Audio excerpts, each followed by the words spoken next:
All right. First thing's always easiest. Just tell us your name, how old you are, and how long you've been coming to the club. My name is Vernaya, and I'm 11 years old, and I'm in 6th grade, and I've been here for at least, I would say, 6 years. It feels great, because I never, had so much fun here than any other place. What do you want to do when you get older? I want to start a job as being a nurse because my mom has been a nurse for a while, so I wanted to be like her to help people out when they need. Is there anything that you're learning here at the Boys and Girls Club that you think will help you grow up to be a nurse? It helps me out a lot. Actually, my friend had asked if she should come here, and I told her she should really come here because it's like you can do anything. What do you think is the kind of, secret to the Boys and Girls Club? What do you think makes this place magic? That we can just do mostly everything. Basically go anywhere. And how's that feel to be able to go anywhere? Being a club kid is awesome. It's the best. I love Boys and Girls Club more than school because everybody here, I just love them. Literally. I love it. I really do. Welcome to The Magic Within, a podcast presented by Boys and Girls Clubs of Southwest Virginia. I'm Emily Pinkerton, Director of Development. Join us as we explore the challenges faced by local youth and share inspiring stories from community partners, experts, parents, alumni, and club kids who've conquered these hurdles. At the heart of it all lies the enchanting essence of the club, a steadfast commitment to unlocking the potential of every young person who walks through our doors. Discover the transformative magic of the experiences, relationships, and safe spaces we provide to guide local youth on the path to brighter futures. Special thanks to our podcast series sponsor, P1 Technologies.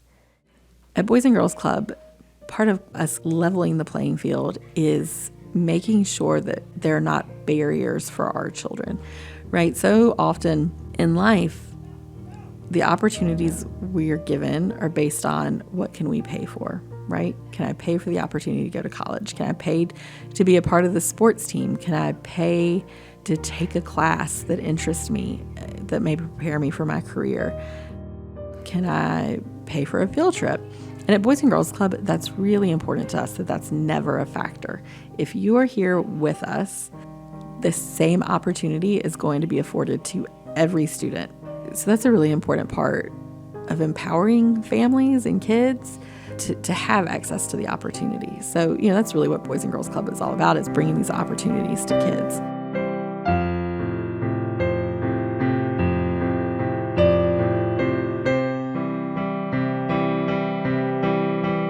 On this first episode, we address the critical topic of upward mobility and how Boys and Girls Club helps young people reach their goals. You'll hear from State Delegate Sam Rasoul and Boys and Girls Clubs of Southwest Virginia's CEO, Rebecca Meadows.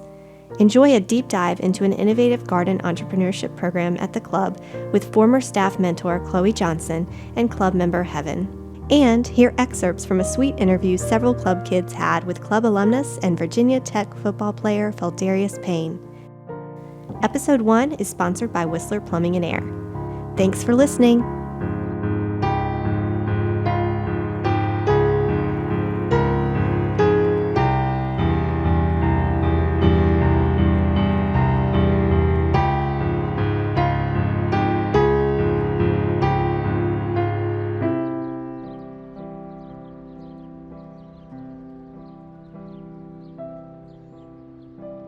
By the way, are we recording? Oh, yeah. Okay, I'm just making sure. Yeah. I've been through interviews or conversations, and we forgot to press record. Yeah, hi, I'm Delegate Sam Rasoul. Grew up here in the Roanoke Valley. Live here with my wife and 3 kids. Loved being able to serve an area that I grew up in. And as a kid who went to a school called Greenvale School, which was a spot for kids in need. It was an opportunity for families that needed a little bit of extra support, and we're given that. And so I certainly don't forget that as I'm moving into this role in the House of Delegates over the past several years. Socioeconomics and upward mobility are pretty important in lots of different ways. And so it's always top of mind. So I'm happy to be able to serve in the General Assembly, and especially be able to give back to a place that helped raise me. Yeah, Roanoke is tricky. There are a lot of great things happening in Roanoke. You go around, and it's unlike many cities. There are many cities that are either well-to-do or that are impoverished. And here, we have some great benefactors who are doing wonderful things, and we see so much growth and opportunity. But there is a lot of poverty. I mean, this is one of the poorest. The district I represent, which is entirely in Roanoke City, is one of the poorest districts in Virginia. There's almost 90% free and reduced lunch rate as far as how they'd qualify. So it's weird because our poverty and our needs are masked, really, by the innovation corridor, by what's happening at the medical school, by all these wonderful projects.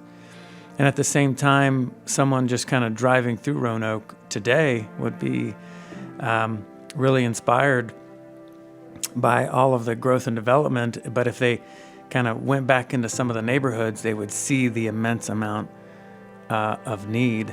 And so it's clear, especially right here in Southeast Roanoke, where Boys and Girls Club is, that we are just surrounded by poverty and so many children in need.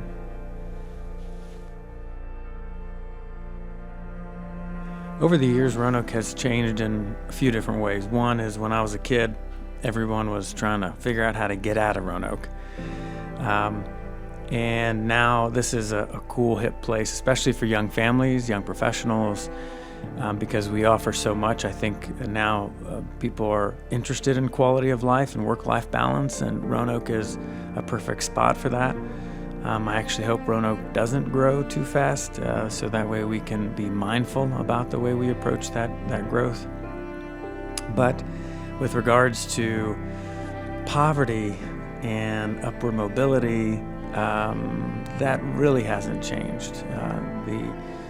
The poverty is really entrenched in Roanoke, and one could probably argue that it's even maybe gotten worse in some ways. But fundamentally, one major thing that happened that had an impact was urban renewal in Roanoke. So in the 50s and 60s, we eliminated 2 black neighborhoods in Northeast Roanoke, the Commonwealth and Kimball neighborhoods, and then we destroyed half of a third neighborhood called the Gainsboro neighborhood, and we shifted all of those people into Northwest, essentially, for the most part, those black neighborhoods, and into housing projects. And what happened there, they lost the infrastructure, which was a neighborhood that cared for your community, and neighbors that were there for you in need. And unfortunately, that just like many other communities around the nation, didn't help with regards to generational poverty. And now we see the grandchildren and great-grandchildren of the people who went through that urban renewal who are still living in poverty.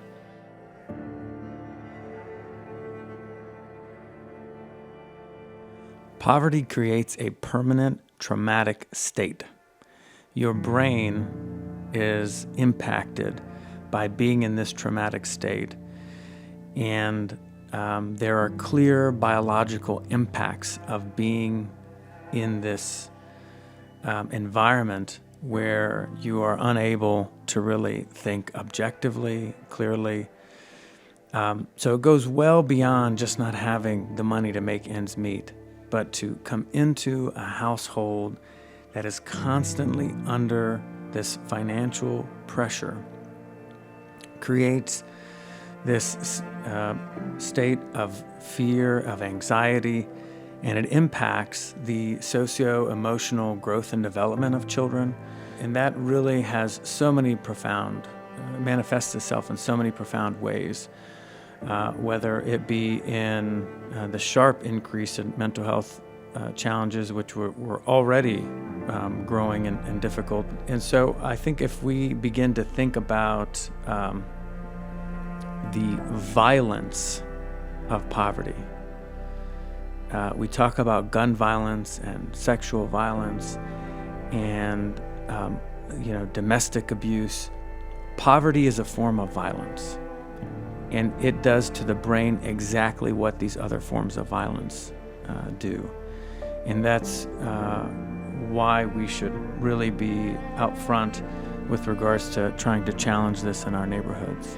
And so while there was maybe a chance for them to break out there, it's still very, very prevalent and tough. And that's why so many institutions around Roanoke, like the Boys and Girls Club, really help people who are, barely getting by.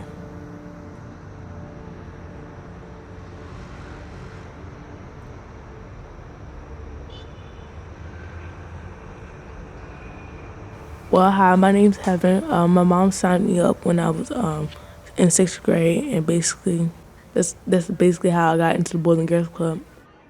I mean, it was awkward because I didn't know nobody for real, but as I got more into it, I started getting to know people and started making friends. Like, it doesn't have a school atmosphere, kind of, and it doesn't have a daycare atmosphere. It feels like a place that you, like, it kind of feels like a second home. And, some of the staff, I really got to know them, and, they played with me and stuff like that. So I feel like the staff, definitely the staff, because, they have compassion. Like, some of the staff really do care about you, and you can kind of feel that. I feel like they're family and stuff like that. Like Mr. A or Miss Shay or Miss Chloe when she was still working here. You going back, Kevin, or you hanging out? No, I'm hanging out. Okay.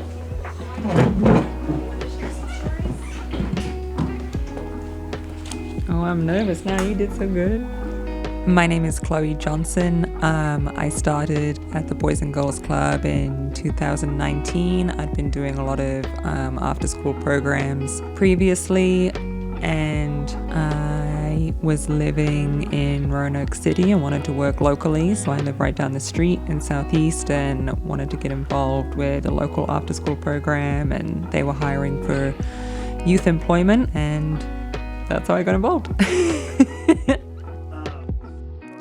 Miss Chloe's sweet, but also kind of hard. Like, she got tough love, and she brought everybody in the teen center. She was like, "Hey, we're doing this program called Coach," but it really didn't have a name at first. It was called the Gardening Program. Growing up, I don't have a memory of growing any food, any vegetables, fruits, things like that. My mom always kept a flower garden. I wasn't really a vegetable kid. I was a kid that liked broccoli, but that basically the only vegetable I used to eat. But I had no experience gardening. The only thing I knew how to do was dig a hole and plant a seed and call it a day. That's all I knew how to do. I did grow up in the country. We had some animals and things like that. We had a couple of goats that I milked, so I had a little bit of experience in getting your hands dirty. Yeah, growing food is not really something I started thinking about until I met my partner, Cam. I came to Roanoke actually with my partner who wanted to start an urban farm.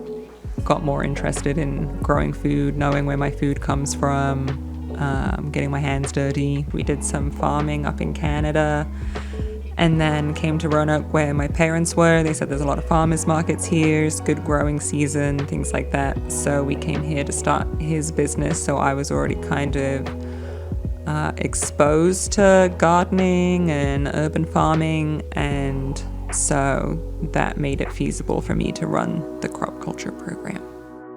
So we realize for kids to be successful in academics or any of our priority outcomes, we have to support them wholly. Hi, I'm Rebecca Meadows. I am the CEO of Boys and Girls Clubs of Southwest Virginia. Our partnerships really open doors for us to provide opportunities for our kids that we couldn't do on our own. The other term we use a lot around here is high yield. So when we talk about high yield programming, we talk about making the best opportunity out of what we have. So how do I take an hour with this child and make the biggest impact? So, we have a garden and we talk about the water cycle, and we talk about food scarcity and healthy lifestyles, and how to transition a hobby into an employment opportunity. Those are all high yield. It's taking a learning opportunity and putting as much into it as we can, so it doesn't just serve one element for a child, but it serves a lot of elements. One of the coolest things we've been able to offer in recent years is a really great program called Crop Culture that was just really unique. Well, Miss Chloe advised it to me. She was like, hey, you want to sign up for crop coaching? And she was telling the whole club about it. But I really seemed interested because it was like a first job experience before a first job experience. Exposing kids to things, some that they may be familiar with, some that they're not familiar with, it does so much for them. You can't be excited about something you don't know or you're not aware of, right? So it gives them the opportunity to explore things that they may have some level of awareness around, and then it gives them the opportunity to explore things they have no awareness about yet. And so we try to incorporate that throughout what we do, right? And just even introducing them to new things, but really specifically towards this goal, we have a few programs that addresses it. Crop culture came to be a couple different ways. There had been gardening programs here in the past, and the youth can kind of pick what they want to explore and what they don't, and it also depends on staff strengths as well. So we had to start from scratch, and we got the donation, we built some beds, and we just got some leftover seeds and started gardening just a little bit for fun and experience. So we were already kind of experimenting with gardening. Then I just got the go-ahead to kind of run the program as I wanted. And yeah, I came up with the outline. I came to the youth. Actually, knowing Heaven and Ariana, two of the younger students in the program, is why I opened it up to middle schoolers and high schoolers. But I knew that they were really keen. They were always showing up to the club. They're enthusiastic. They work hard. They'd be really into it. So I specifically opened it up to middle school and up with them in mind. Yeah, so we know academics are where building for your future starts. So it's one of our priority outcomes. So we start with tutoring. We start with remediation. So that's one part of it. One part of it is the career development and making sure that they are ready for their first job or their second job. So like we talk about building their resumes, building their interview skills. We do a lot of mock interviews, and that's always a lot of fun. We practice employment skills, like what do you do when you get there? Do you shake hands? That's kind of changed a little bit in recent years. Eye contact, engagement.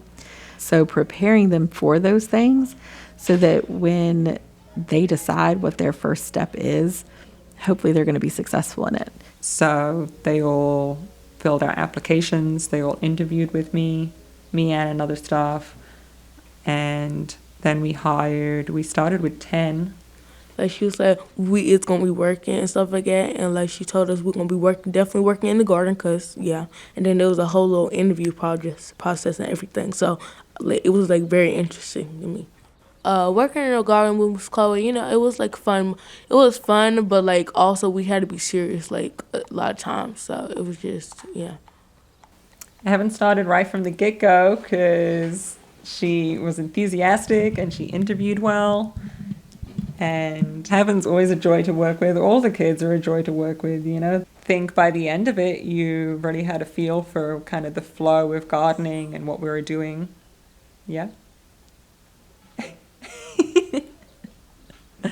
And then I work pretty closely with LEAP, and the mobile market manager from LEAP said that they were having a hard time getting enough produce to buy and sell on the mobile market, and she knew that I worked at the Boys and Girls Club and said if we wanted to grow some food at the Boys and Girls Club as like a program, that they would buy the produce from us and they could sell it on the mobile market. And then we have some opportunities where folks really come and walk alongside of us in what we're providing to the children. So I worked with Leap and my partner Cam with Garden Variety Harvest, and we kind of came up with an initial idea of what's missing from the mobile market, what produce they're looking for, what we could grow in a small space.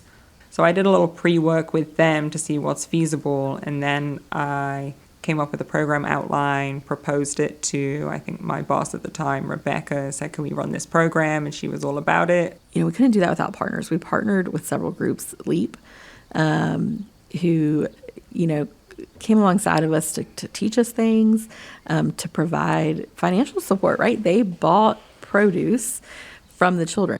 Well, I mean, honestly, anything that you're doing that they're going to get paid for, there's a lot of enthusiasm, right? So I think, yes, they were interested in gardening, and that was new to a lot of them. A lot of members are really interested in cooking, love being in the kitchen and cooking and eating, of course. And then what they didn't sell, they learned to cook, to make pickles and salsa, and to try and just taste different things, right? I mean, half the stuff I made cross culture, normally I would not eat. I didn't even know what zucchini was until I was in crop culture. But my favorite thing was them zucchinis, because zucchini spice be hidden. Like when you put the cheese on it and then you throw it in the oven, oh my God, we used to make them all the time when things hit. That would be part of it as well, being able to grow your own food and then cook with it too. When we talk about project-based learning and we talk about high-yield learning, that just brings together so many things to reinforce concepts for children and young people. You know, it's just really a great example of that. But so many people went into supporting that. And at different times, we had folks from garden clubs have come out and supported our garden programs. The Virginia Cooperative Extension has supported our gardening programs with resources, financial and materials, but also in coming out and setting up gardens, teaching kids about gardens, bringing out compost and different types of worms and bugs and things for them to learn about how all of that works. So it's just really important. You know, our partners see the same value that we do in setting our kids up for success and bringing them opportunities. Well, all the other stuff, like, I was, like, mostly in the garden and mostly with social media. That's what my main two things I was doing in there. I can't manage time for nothing, but when I was, like, before crop culture, I couldn't manage time for nothing, like, nothing at all. It was, like, kind of hard trying to get into the process of it, but, like, I was trying to get in the mindset, really.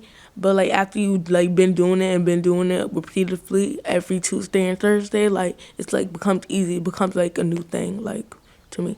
But so we used to go outside and we used to take turns, like, who got the water or who turned on the sprinkler, and then we'll wait a certain amount of time, and then we'll turn it back off and go back inside. And then we had to check up on the plants, like, on our days off sometimes and stuff. It's just the process of watching the plant grow up like it's, like, your own little kid or your pet or something like that. Like, it's just watching it grow up and get bigger and bigger as it is going on. Like, it's something about that. I don't know what it is about it. It just makes it, yeah. It made me look at it a lot different and stuff.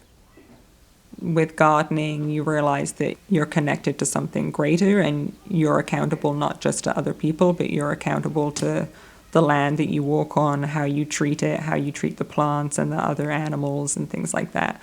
And so it encompasses so much: self-sufficiency, healthy living, business acumen, right? How do you establish who your business partners are going to be, and how do you calculate a budget and profit so that the kids had the tools they needed to succeed? The program was really designed to give some entrepreneurial skills, creating a website, learning how to write an invoice, and communicating with our wholesale client, right? Selling to Leap, getting a lot of those experiences, time management, accountability, teamwork, communication. 10 youth who did the program, and then it was on them to come up with the business name. And then we had to pick our own name, and then we had to look up things that wasn't copyrighted. That's important. Yeah. The business name is Crop Culture. I think the process was, you know, sitting around, coming up with a bunch of words that they liked to do with growing, and they came up with a few different names and did a vote around the Boys and Girls Club and narrowed it down, and a lot of, narrowing down and crossing out and working together to finally, I think we had two names. It was crop something and something culture, and then they merged crop culture together and decided that would be the name. Oh, the business side was like one of the funnest parts about it because like I got to post pictures and stuff like that, and any good business posts pictures and promotes their stuff, and that was like really fun to play around with and stuff like that, like the social media captions and stuff like that, and also the website was fun to play around with, and and we made this little like PowerPoint for the website kind of like thingy. It was really fun to do, like really fun, but I'll say like it's hard to run a business. It really is. I have respect for the people who do actually run businesses and stuff. Personally, I'd like to think there's some big picture realizations that are going on. Heaven kind of mentioned how it's really hard work farming, and I think we live in such a fast-paced world and everything at our fingertips at the grocery stores, Instacart, right? You can get whatever you need very quickly without having to really think about where it came from. And I think slowing down to do the hard work and the slow work of growing your own food gets you seeing, you know, our society, the world we live in a new way, right? Reminding yourself, like, everything that I see in the grocery store, that came from somewhere, and someone's labor was involved in growing that and then packaging that and then getting it to the store. You know, we didn't just grow the food, but then we harvested it and then we packaged it and then we got it to the mobile market. So seeing it from beginning to end is like a reminder of like this big picture that we're all a part of, and appreciation for the work that goes into it. At Boys and Girls Club, you know, we talk about our mission a lot, and our mission is very future focused, right? We want to help kids reach their potential. We want them to be productive and responsible and caring. And so one of the ways we do that is through helping kids discover what it is they want for their future. You know, we use the term upward mobility a lot, but it means so much. I think often financial security comes to mind, but it's about goals. It's about the life you want to live, I think. Well, in confronting these challenges for upward mobility and specifically around kind of the permanent traumatic state that poverty can have, and the violence of poverty, you know, it's great when we hear about organizations like the Boys and Girls Club who are saying, hey, we're going to focus on the soft skills, the socio-emotional skills. We're going to think about, hey, how do you, as these kids are growing up, how do they work well in teams? How are they self-motivated? Self-control? Do they have proper empathy skills? These are really the skills of the future. I'll say if I had a chance, I would do it again. I would. Like, I would grow, and if I had a chance to actually grow my own food in the backyard, I have dogs in the backyard, so that's definitely not going to happen. But if I did have my own chance, I would actually do it, though. It's important for a kid's development to have that. Yeah, I said so. Definitely the main reason I wanted to work at the club and stayed working at the club and enjoyed being here is working with the young people and being involved in the community, working with young people who are also my neighbors. So really feeling connected to my local community and just giving back. And growing up, I didn't have a lot of outside support. We had a lot of difficulties in our family and separated parents and just difficult things that I was dealing with, that I didn't have a place to go or mentors or anywhere else that, you know, Heaven was talking about, a home away from home or staff that you can talk to that are kind of friends and kind of mentors, and I didn't have that. So I think, you know, this whole journey in working with young people for me is like providing something that I see as valuable, that I could have benefited from, and that I really see as like a big part of success for young people in general, you know?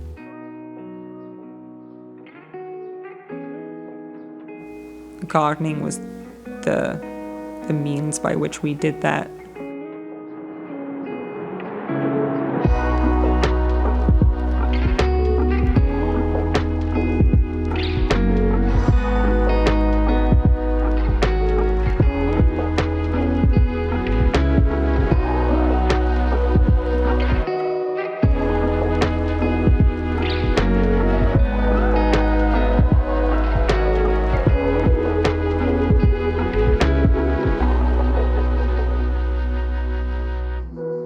taught me how to grow my own food, definitely, but like what crop culture taught me really was like leadership skills, like telling me how to be a leader, and like, you know, I was helping others too as I was doing it.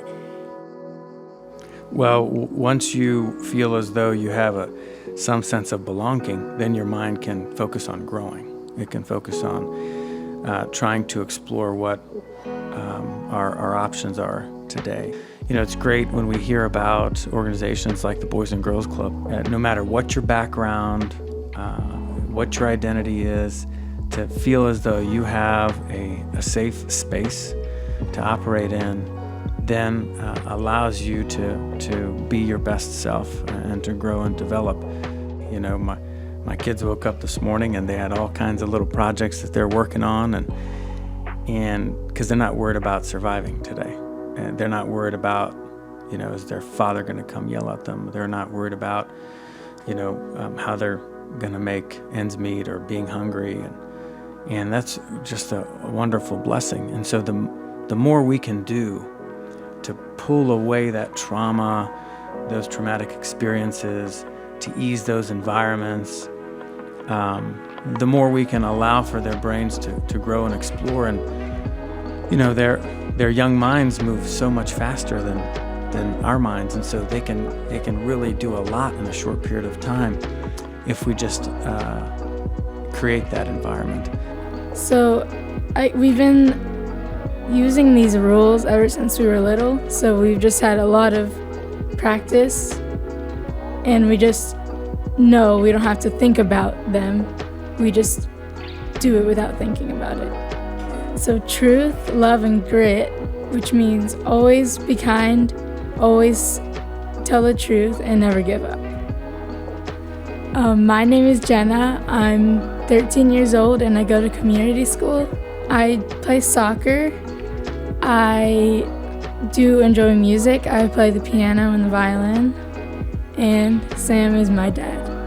The skill that carries throughout their life are these foundational, sometimes called durable skills, that allows them to be adaptable and flexible and be able to work well in ever-changing environments. And that's, you know, so true now more than ever. I mean, it's a very, very intentional environment that you have to create. And my feeling is that, you know, you can't leave it to chance, and it doesn't just naturally happen.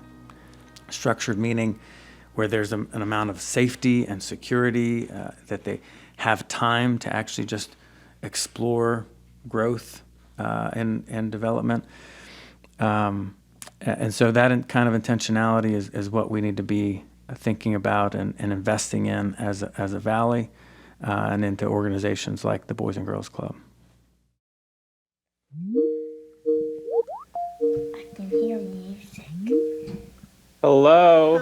So Pheldarius is wrapping up. They have what's called a walkthrough, guys. They're wrapping it up, as I can see right now.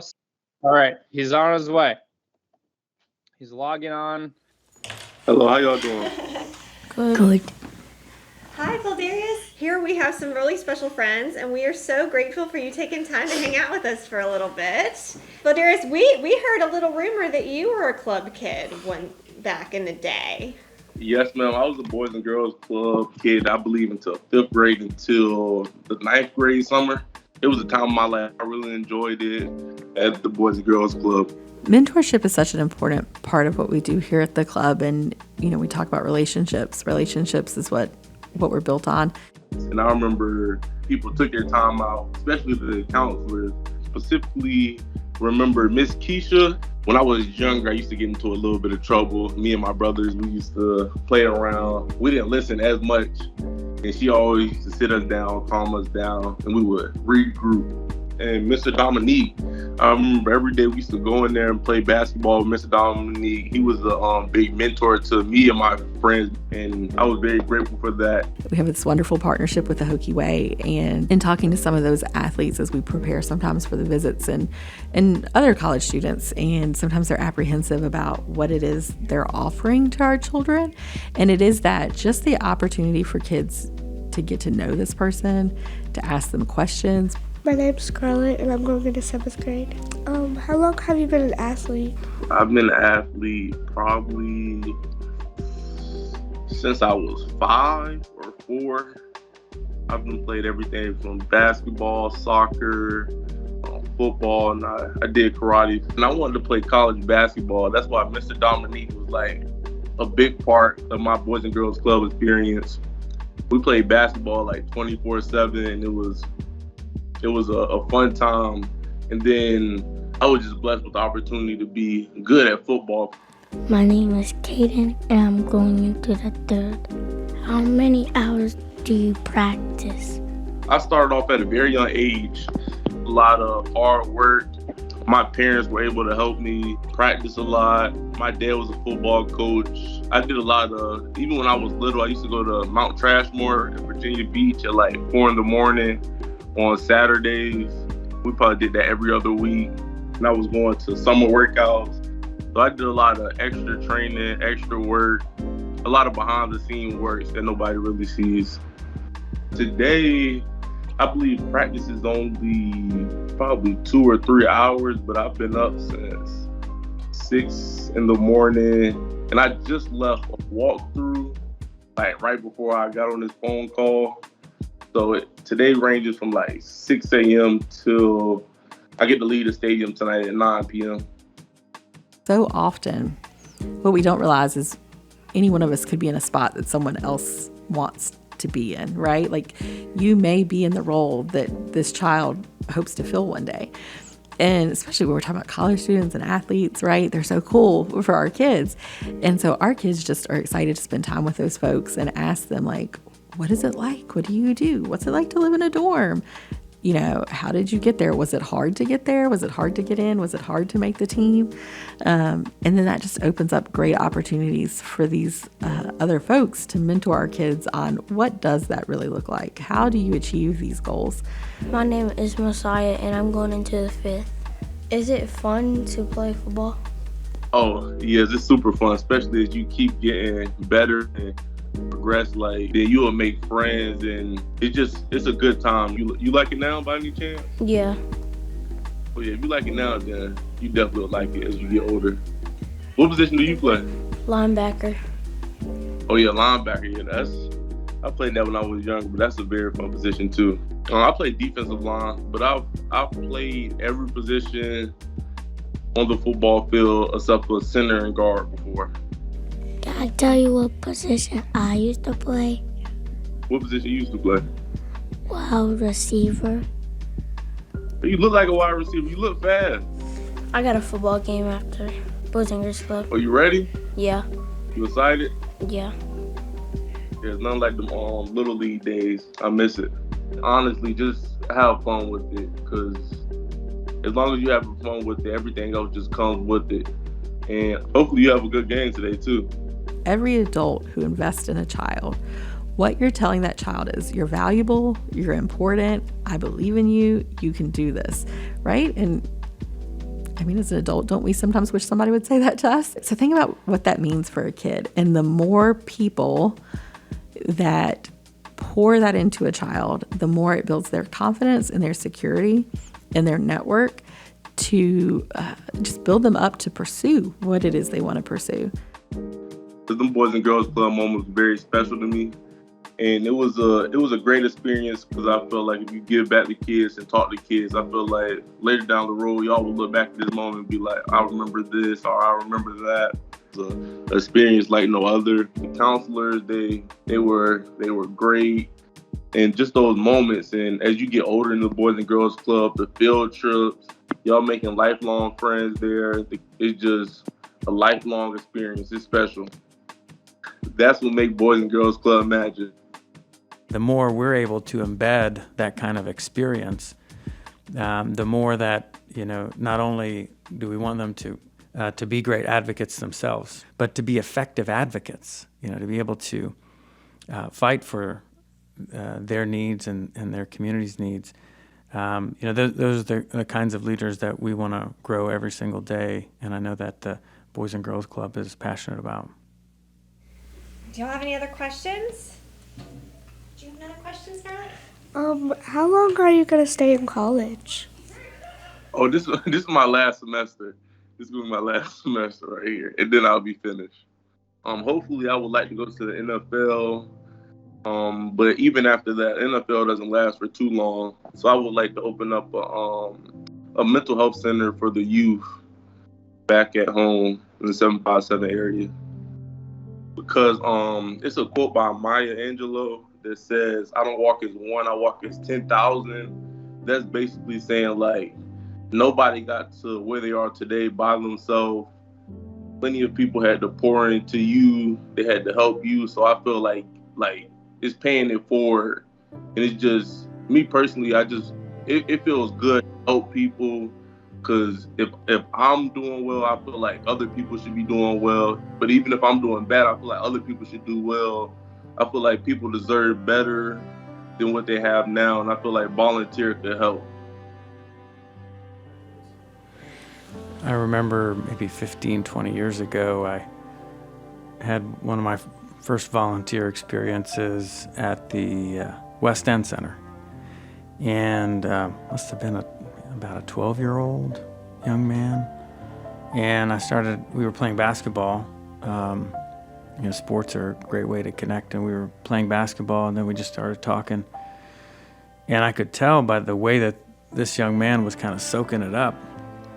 We were just having general conversation that, this might be the first time, or this is one of the few times that this young man has had a positive interaction with a male in his life.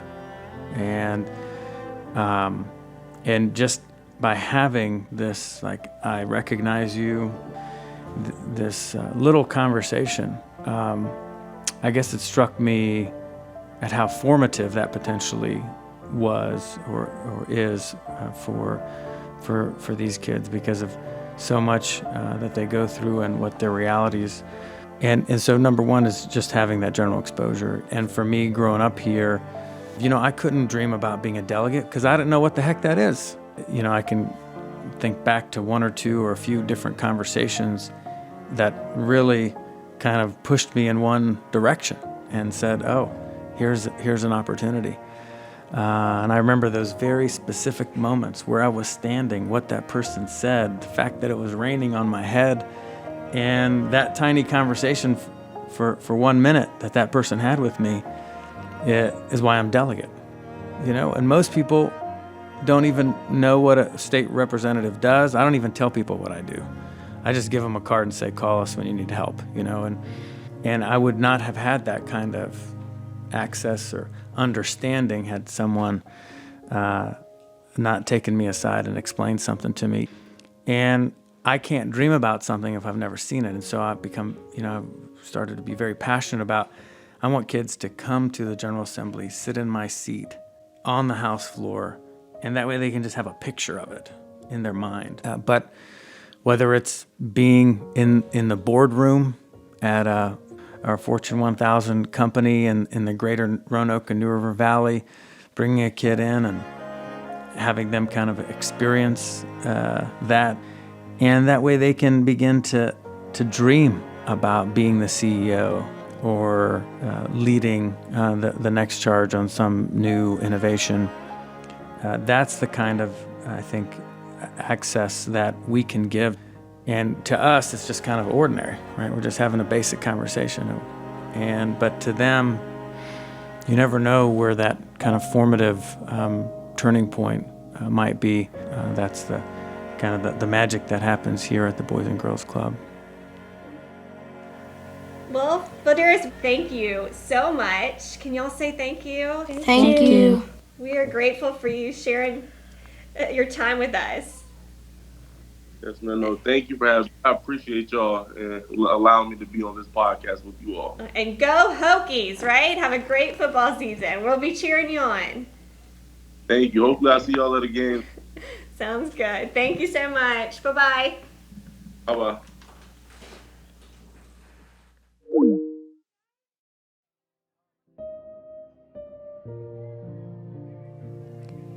Thank you for joining us on this incredible journey of The Magic Within, a podcast series by Boys and Girls Clubs of Southwest Virginia.